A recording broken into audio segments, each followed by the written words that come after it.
Welcome to Powerful Women Rising, the podcast for female entrepreneurs playing by their own rules and growing their businesses their way.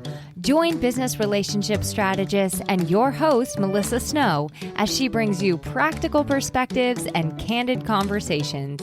Each episode guides you to make smarter decisions and take bold action as you build a business that's both profitable and aligned. Because the world is a better place when powerful women rise together. Hello, hello. Welcome back to another episode of the Powerful Women Rising podcast. I'm your host, Melissa Snow, and I'm excited to be here with you today. I don't know about where you are, but where I am, it is 66. It's very sunny. It's so nice. I had no idea until I went outside just now, and then I came back in and opened my windows. Have you guys ever heard this concept of burping your house? I just saw this on an Instagram reel the other day, and it was like you have to burp your house at least once a month in the winter. And I don't know, whatever seasons that you don't have your windows open. And it makes sense because we're breathing a lot of stagnant air and we need to let it out and let the new air in. So anyway, I'm burping my house. That's what's going down now. Today's episode is one that I'm really excited to share with you. When her application came across my email inbox, I knew that she was someone we needed to have on the podcast. Osayi Lasisi is a community-powered growth strategist who helps businesses grow through relationships, collaborations, and aligned marketing. She's the creator of the Focus Framework for Growth, which she's going to share with you on this podcast. And she uses that framework to help founders generate consistent leads without cold outreach or transactional tactics. Her work centers on building sustainable momentum through community and connection. So you can see why I thought she would be a good fit for the podcast. Here at Powerful Women Rising, we are all about helping female entrepreneurs grow through genuine connections and real relationships. We do that through the Powerful Women Rising Connection Network, which is a virtual networking community for female entrepreneurs, as well as the Powerful Women Rising Business Growth Mastermind, where you get to dive deeper, get support from other women, have somewhere to go when you're feeling stuck, confused, you don't know what step to take next, and tap into the collective wisdom of the other women in the mastermind. If you would like to know more, feel free to click on the link in the show notes. We would love to have you. Now, let's dig in to today's interview. Hello, Osayi. Welcome to the podcast. Thank you, Melissa. Thank you so much for having me here. I'm so excited. Yes, I'm so excited to talk to you. So before we dive into our topic today, tell everybody a little bit about what you do. What don't I do? But yeah, so I have been a marketer now for over 13 years, and this is a second career for me. So I really, really love it. What I do is I support mostly women entrepreneurs with their businesses, and I provide them with growth strategies. So I like to say I'm a growth strategist, and I help women just come up with like different campaigns and different ideas and help them to execute as well. And I like to call it community-powered growth. So it's not just about the paid campaigns or, showing up on social media, which are all good things to do. But I found that community-powered growth really helps people to move faster exponentially. Yeah, I love that. And that was one of the things that stood out to me on your podcast guest application was your focus on community and connection and collaborations and, generating leads without cold reach outs and pitches in the DM and things like that. That's what we're all about here at Powerful Women Rising. We have the Powerful Women Rising Connection Network, which is a virtual networking group for female entrepreneurs. That's very much along those same lines of like, we're not pitching, we're not pretending to be perfect, we're not pressuring people. We're just showing up, creating authentic connections, supporting each other, providing value to each other. And, for me, this is my third business. I really have been able to create sustainable businesses with that strategy. And it's not always fast. It's not always easy. It's not always sexy. But I do think that it is one of the most sustainable growth strategies that there is. So when you talk about community-powered growth, what does that actually look like in practice? How is that different from traditional lead generation? Oh, such a good question. Because there are different ways that community can show up in your campaign. It can be creating a community. It can be connecting with an existing community. It can be partnering with people in different things. And so the way that I work is helping you to figure out the best options for you. And for example, I know we were speaking earlier about this product that, came into my lap because my daughter was fascinated with this world of brown plush dolls, and you can see it in my background. And I didn't know too much about e-commerce, but I was able to connect with people. I was able to connect with people who were already doing this or were advising people who were in e-commerce. And we've been able to grow. We've been able to make some sales. We've been able to have some partnerships and stuff. So the way it shows up, I usually start with a framework where I like to call it the focus framework. And the first thing is just figuring out, what are you comfortable with? And what are you comfortable talking about? What are you comfortable doing? And we start with that foundation, because in the end, even though we don't like to be the face of our business to some extent, we still have to be, especially when we're just starting. And then as we grow, we can start to move on to other things and have other people as the face. But in the beginning, we have to be the face of the business. And so what is that foundational thing that you're comfortable with? Are you comfortable going on podcasts and having conversations, or is it something else? And we figure that out. And then we create your calendar of things that you can do for the rest of the year or for a couple of months that you can do consistently under that framework. So it sounds like what you're talking about really is finding the visibility strategies that you like, that you enjoy, that aren't the things that give you energy, not the things that drain you. If you're somebody who hates your life every time you're on Facebook, then maybe we're not going to spend our life on Facebook. But finding the thing that you like that helps you get in front of new communities, get in front of new audiences, share audiences with other people. Is that essentially what you're saying? That's correct. Because like you mentioned, we're looking for something sustainable, not something that is trending right now, or not something that worked for your coach or for some other person. If it's going to be sustainable, then it has to be something that you're comfortable with. And there is room for pushing yourself outside of your comfort zone. And that's like a separate conversation. But what I found with business and being able to grow is you need to be consistent. And for you to be consistent, you need to feel like I understand what's happening right now and I'm comfortable doing what I need to do. Now, not everything is going to be fun, right? And not everything is going to be easy. But if you feel comfortable with it, then you'll be able to continue. And so that's why it really has to be catered to you and what you're able to do. I like to call myself an ambivert. I can go out and, have fun and connect with people, but I also need my alone time. Now, if I were to come up with a strategy, because I know when I go to events, I'm able to connect with people. If I come up with a strategy that says I must go to an event every week, that's part of my community, it won't work for me, because then I'll get drained and then I'm not excited about it. And then there's burnout. But I can say, okay, my foundation is I need to have at least one event every month. Now I can decide if it's a virtual event or if it's an in-person event, and then go from there. And then once we have that, I decide, okay, this is like my visibility baseline. Then I can then move on into what my offer is going to be at those events. So if my offer is going to be, oh, I just want to have a coffee chat with somebody, or I have a free strategy session, or I have something that's useful that I can offer to people, then that's something that I can do, knowing that I have a goal for each of those strategies. And then I can decide, okay, who are the kinds of people that I want to connect with? What kinds of communities make sense for me to connect with them? And that's the C and focus. And once I get clarity on that, and then I start to see the signals, the user signals that make sense to me, the user signals that show that what I'm doing is actually working. And then finally, create the systems and tools that I can use to automate the parts of things that I don't need to personally be involved with, just so that I can move more efficiently, learn, and keep going. Yeah. So is that what you do, is help people set up each of those different stages? Correct. So yes, we start with that foundation and then we go all the way to systems and tools.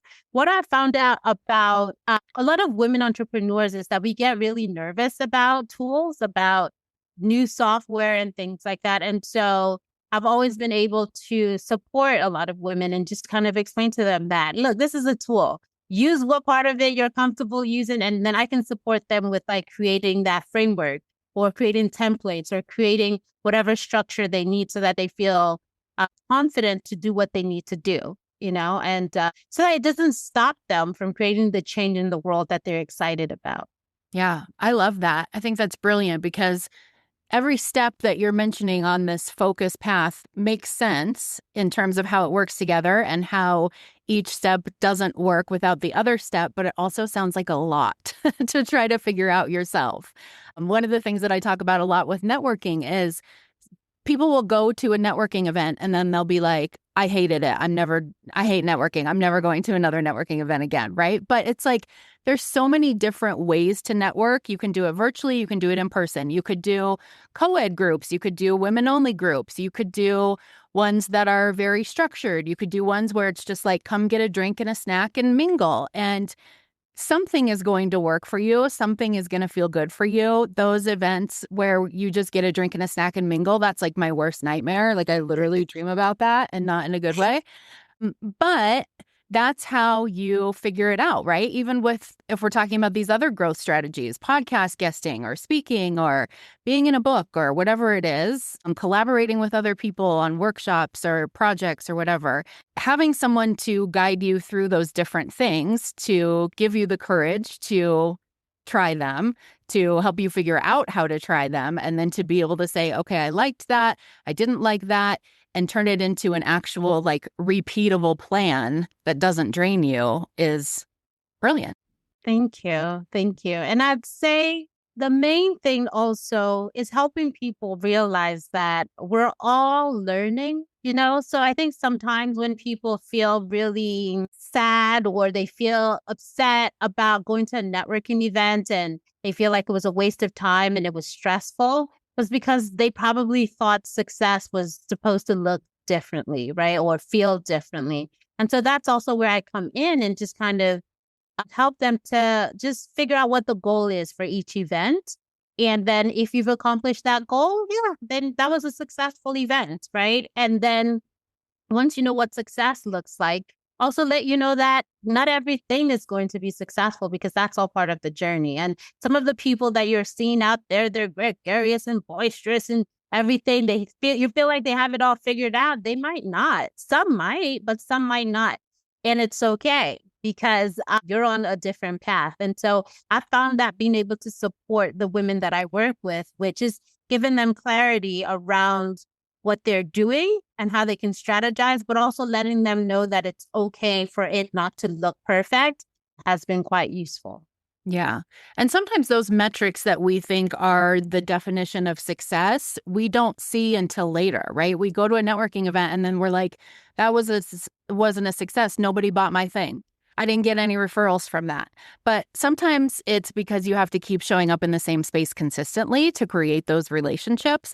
Sometimes it's just because you are, I do a lot of podcast guesting and I love it. But sometimes people ask me, like, do you get a lot of clients from that? I'm like, I have no idea. Even with my own podcast, I don't know if I get a lot of clients from it because sometimes it's just you like planting a seed that you don't know if it's going to grow or not. And sometimes it grows a week later. Sometimes it grows years later. I mean, I've had people say, I've been on your email list for 3 years because after I heard you on such and such summit and I just joined your community. And I'm like, 3 years later.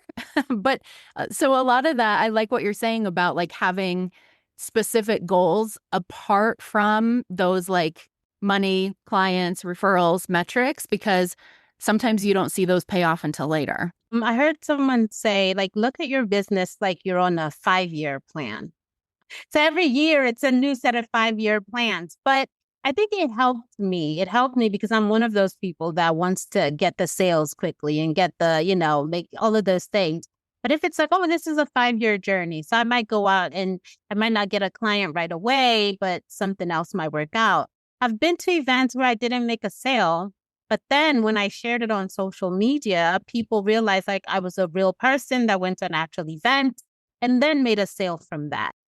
I was talking to a lady the other day who supports moms with newborns. And she was saying, oh, it doesn't make sense to have a newsletter because there's this window of opportunity for them. And I told her, you know what? You just never know. I've been on, a newsletter for years and years, and then I will patronize them like 10 years later. And literally, the age gap between my first and my second, it's 9 years. So I patronized someone when I was having my first, and then nothing until I was having my second. And she could have given up and been like, oh, you guys don't, it's you're past the window and I'm not going to reach out to you. But if we look at business as part of that journey, it's that journey and we just keep going, you just never know what will work because people are still trying to figure out if they can trust you. And so it might take some time. And then there are some people who make decisions quickly, and it's awesome. We love those people as well. But they also make decisions to leave quickly sometimes. So, take it all with a grain of salt. Yeah. Why do you think that marketing in the traditional sense, a lot of the ways that we think about marketing is so exhausting for women? Or why do you think they feel so disconnected or not aligned with it? That's such a good question. I think it's because we've been taught to do things a certain way. Like always be closing ABCs, and then you do this step one, step two, step three, and then all the riches come to you. But there are things that worked in the past, and there are things that work for certain people. But I'm finding now that people value relationships and people want to make sure that they can trust you with their hard-earned money. And so I find that for us as women, when we're told you do this and this and this, it might not be something we're comfortable doing, but we go ahead and do it just because we were told that's how to win. And so it drains us because we're not really doing things in alignment with the way we have our day-to-day lives. Like, we don't go up to people, in the play group and you're going to be my friend, because your child likes my child or something like that. We don't do that typically, but somehow we've been told that when it comes to business, we have to be completely different. And so it's oftentimes we're going against the way we usually act, expecting things to look different. And it doesn't work out that way. And that's why I always come back to that foundation of what you're comfortable with. Now, if you are the kind of person who does go out there and you make friends that way, and you're just I really like you, let's be friends, and it works for you, then that might be the strategy for your business if it's in alignment with you. But what I found is that a lot of us women are just more relational. And so we value those relationships. And then some of us have been told that we're not good at certain things. So we're not good at math. We're not good at data analysis. We're not good at all of those things. So when it comes to trying to figure out marketing strategy or looking at the data behind your Facebook campaigns and stuff like that, we're like, oh, that's too much technology. I already know I'm not good at that. Or the data is, I'm just overwhelmed. I'm not good. But it's some of that is also programming. So I think it's just a combination of quite a few things where we kind of need to go back to what feels comfortable for us and what's more in alignment with the people that we are. Yeah. Yeah. I love what you're saying about really tuning into what feels good to you. And just because it feels good and works for someone else doesn't mean it feels good and works for you. I kept thinking when you were talking about, this is a weird comparison, but the way that we typically birth children in the United States, we are one of the very few countries where we tell our women, you have to give birth horizontally, right? In many other countries, they are not giving birth horizontally. And the first time I heard that, I was like, God, that makes so much sense. Why in the world, knowing what we know about gravity, would we try to give birth horizontally? And it makes me think about that in the same way of we're trying to market on all these ways that people are saying, this is how you do it. This is what works. This is it. And some of those people are men. Some of those people are women who are different than us. Some of those people have different personalities or background or experience from us. And so why do we keep trying to force ourselves to do it the way that they're doing it when there's a way that makes so much more sense for us. And I love that you are kind of giving people permission to find that way that works for them and to go with that. And I really like your example with birthing. I'm in Canada, but I lived in the US for a while, and I had my first horizontally, but my second, I was so focused on having the experience that I wanted that I had a water birth. And with that, I was able to like kneel down and move around, and it was amazing. And within like minutes, I was in my bed because it was a home birth and everything. And it was just so amazing. Was it hard? It was still hard for me. Some people, it wasn't hard for them, but for me, it was still hard. But it was such a different experience. It was such a redemptive experience for me because I felt more in control. I felt like more in tune with my body.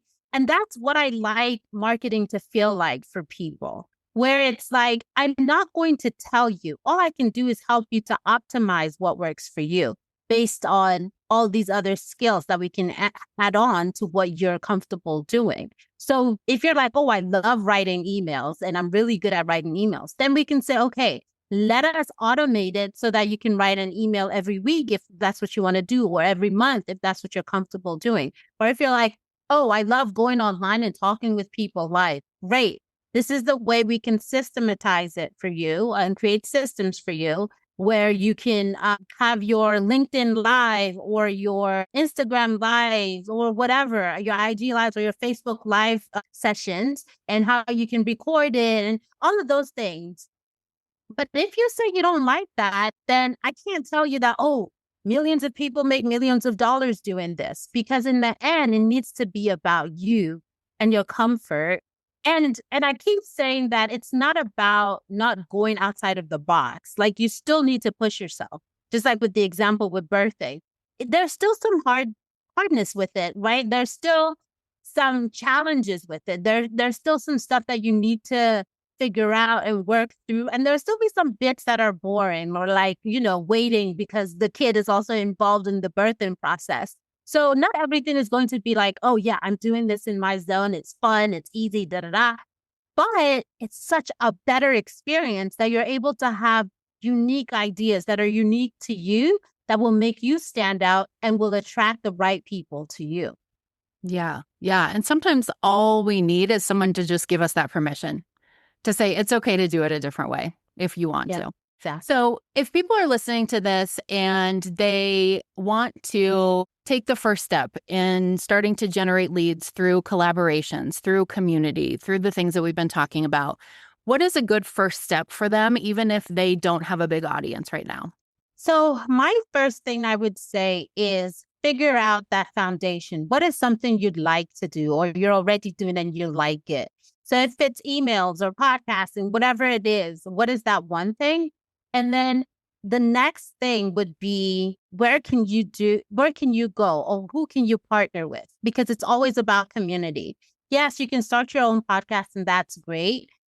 But is there a podcast you can go on? Is there someone you can partner with to do whatever it is that you're doing? Is there a newsletter that you can be a guest on or something like that? So that would be the thing. Once you just know that this is something that I enjoy, then figure out how you can make it consistent and who you can partner with to keep going.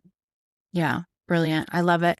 If people want to connect with you, if they want to know more about what you do and who you are, what's the best way for them to do that?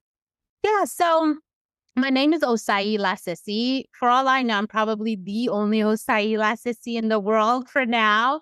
So you can either just go to Osayi, and you can go to osayilasisi.com/focus, and you can schedule a call with me. It's a free call. We can just have a strategy session where I can let you know that whatever it is you're thinking, you can do it. Like in Nigeria, where I'm from Edo State, which is the Benin Kingdom. And one of the things that we're known for, we have a lot of amazing adages. And one of my favorite ones is, whenever somebody is doing something that we are interested in doing, parents would always say something like, he does 2 heads, he's doing it. And you could do it too. So whatever you're seeing out there, they don't have 2 heads, right? Like, They have the same one head that you have. Yes, everyone has different access and different capacities and stuff. Yes. But for the most part, with some guidance, you can also figure out how to execute in the way that works for you. Yeah, I love that. Okay, I will put your website in the show notes in case people don't know how to spell Osayi Lasisi. And I will put the link also for your Instagram and your LinkedIn if people want to connect with you on social media. And thank you so much for being a guest on the podcast. I love this topic. I could talk about it all day. And I love your take on it and how you're really using it to help people personalize their marketing strategies and help them find ways that work for them without having to completely reinvent the wheel. So thank you so much. Thank you so, so much. This has been such a joy. Like the time flew by because I love talking about this and you're such an amazing host. So thank you for having me. That's a wrap on this week's episode of Powerful Women Rising. Thanks for hanging out with us. If you're looking for a fun, consistent, low-pressure way to meet other women in business and create more visibility, leads, and momentum, check out the Powerful Women Rising Connection Network. Looking for deeper support? A place to think things through, get honest feedback, and stay focused as you grow? You can learn more about our masterminds through the links in the show notes. If you loved the episode, be sure to subscribe, share, and leave us a review. And until next time, keep rising because building a business your way really is the best way.